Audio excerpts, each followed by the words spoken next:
휠체어입니다. 이 상황에서 휠체어가 왜 등장한 것이냐. 이재명 영장심사 이르면 25일 열릴 듯 건강 상태가 최대 변수입니다.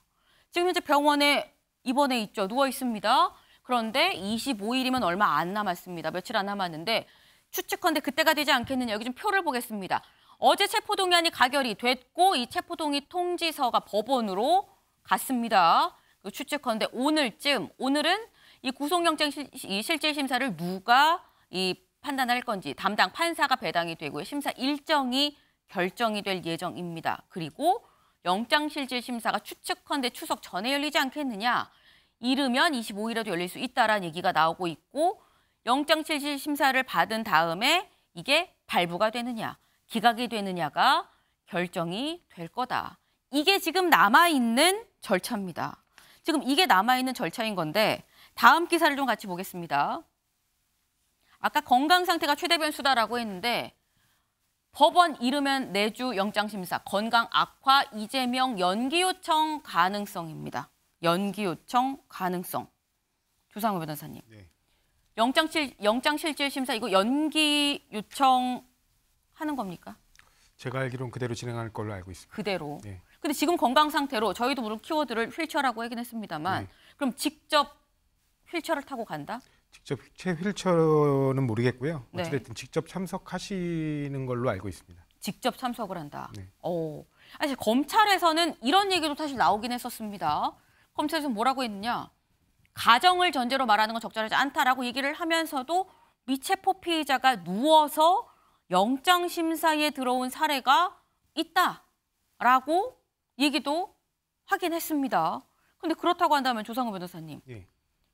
사실 서면으로 본인 직접 참석을 안 하고 서면으로 할 수도 있는 부분인 건데 이재명 대표가 그만큼 내가 직접 참석을 하겠다는 의지가 강하다. 그 의지를 표명을 했다라고 볼 수 있는 겁니까?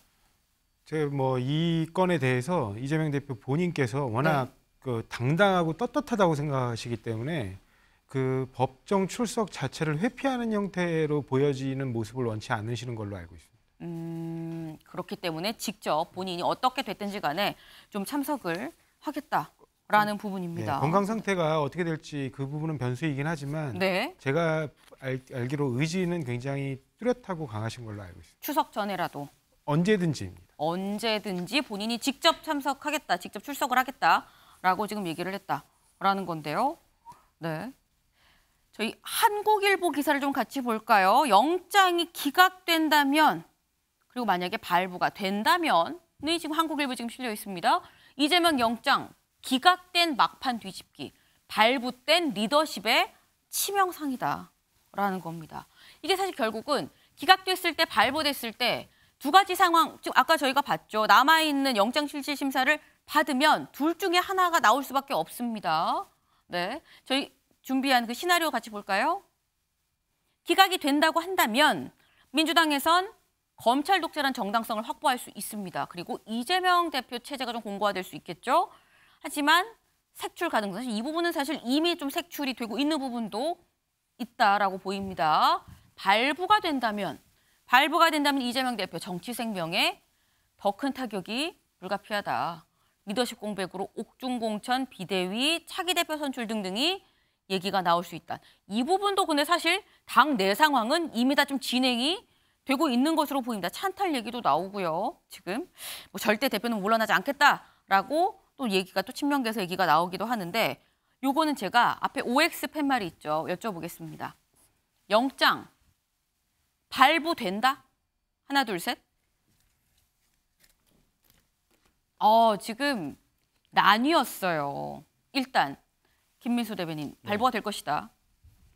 당연히 발부가 되고요. 지금 아까 계속 이제 옆에 우리 변호사님께서 왜 계속 그 혐의가 있다 그러냐고 하는데 혐의가 있으니까 기소가 되고 검찰 소환이 되고 재판이 들어가는 것이죠. 그리고 지금 여기 성남 FC부터 위례 대장동 사건 그리고 백현동 지금 사건 같은 경우에 불법 대북 송금까지 지금 이게 결코 적은 증거가 아닙니다. 그리고 제가 특히 또 성남 지역이다 보니까 지금 이 앞 세 사건에 대해서는 내용을 굉장히 많이 아는 편인데 이거는 그냥 조금만 들여다보면 이거는 이재명 대표가 없이는 이뤄질 수 없는 번제이다 정도는 알 수 있을 것 같아요. 그래서 사건이 너무 명백하기 때문에 이거는 빠져나가기 쉽지 않다. 영장 발부된다라고 확신합니다. 네.